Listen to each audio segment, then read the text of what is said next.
Big deal ba sa mga LGBT kung tatawagin kayong sir? Karapat-dapat bang ipahiya o pagalitan ng isang simpleng trabahante? Viral ngayon sa social media ang isang member ng LGBTQIA+ dahil sa umano'y pagpapatayo nito sa isang waiter ng 2 oras. Isang nagngangalang John Calderon ang nagbahagi ng buong pangyayari sa pamamagitan ng isang Facebook post. Nangyari umano ito sa Olies Ayala Center, Cebu. Ayon sa nasabing post, alas 6 ng hapon noong July 21, 2024 nang mapansin niya ang isang waiter na nakatayo habang kausap ang isang customer na kinilala bilang si Jude Bacalso. Kasama ni Calderon noon ang kanyang ina at sila'y nagtataka dahil halos 2 oras na nakatayo ang isang waiter. Nilapitan nila ito at magalang na tinanong ang customer na si Bacalso kung anong nangyari. Sinagot naman sila nito ng katagang, "Go ask him what happened." Matapos tanungin ang waiter, nalaman nila na ang punot dulo ng lahat ay ang pagtawag nito ng sir sa isang transgender na customer. Kinumpirma naman ng waiter na ang dahilan lamang kaya siya nakatayo ng ilang oras dahil lamang sa tinawag siyang sir.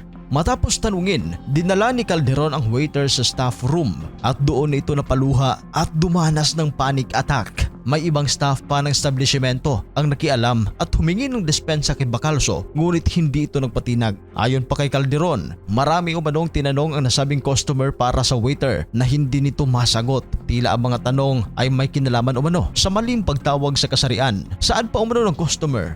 Well, you will be standing there until you can answer my question. Humingi naman ng sorry ang nasabing waiter, maging ang mga kasamahan nito na taon naman na wala na ang manager ng nasabing establishmento at tila nabanaag na ang pagkalungkot sa mga mata ng mga empleyado dahil sa naturang pangyayari. Hindi na napigilan ni Calderon na maglabas ng saloobin sa ginawa ni Bacalso. Ayon sa kanya, wala itong karapatan na tratuhin ang sinuman ng ganoon. Mahirap man o mayaman ay may karapatan bilang tao. Nilinaw naman ni Calderon na siya mismo ay parte ng LGBTQIA+, pero sa ginawa umano ni Bacalso ay hindi katanggap-tanggap at nakakahiya para sa buong LGBT community na ang tanging advokasya ay ang pantay na karapatan. Binasag naman ni Bacalso ang kanyang katahimikan sa hiwalay na Facebook post gamit ang kanyang sariling account. Pag-amin pa ni Bacalso, totoo manong pinatayo niya ang waiter ng halos 2 oras dahil lamang sa pagtawag sa kanya ng sir. Gayunpaman, hindi umano siya nagdemand na tumayo ang waiter. Nangyari lamang umano ito dahil naghihintay sila na ma-resolve ang issue kasama ang mga may-ari ng restaurant.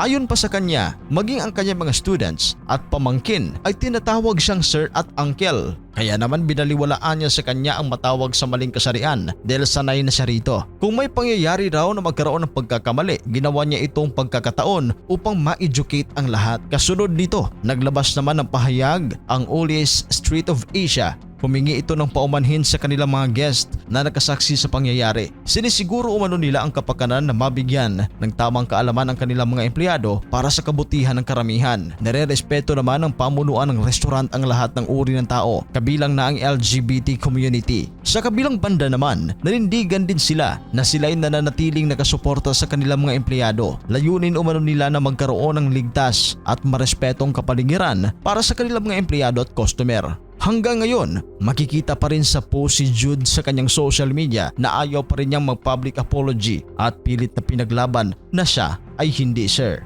Para ba sa inyo, sa mga miyembro ng LGBT community dyan, big deal ba talaga sa inyo kung tatawagin kayong sir gaya ni Jude Bacalso? Ano sa tingin ninyo? Karapat-dapat bang ipahiya o pagalitan ng isang simpleng trabahante? I-comment ang inyong reaction sa baba at pag-uusapan natin yan. At kung gusto nyo ng ganitong klase mga viral videos, mag-subscribe sa ating channel at huwag kalimutan i-hit ang notification bell. Maraming salamat po.